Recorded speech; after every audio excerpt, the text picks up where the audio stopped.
Moving on, let us have the first type of media. The oldest media forms are newspapers, magazines, journals, newsletters, and other printed material.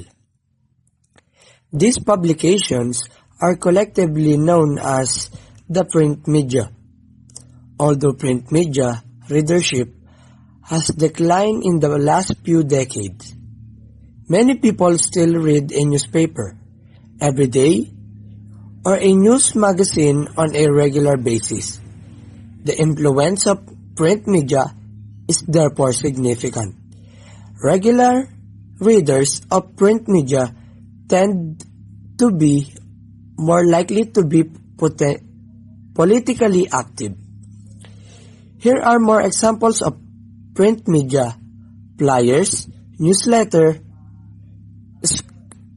scholarly journals, and other materials that are physically printed on paper are example of it.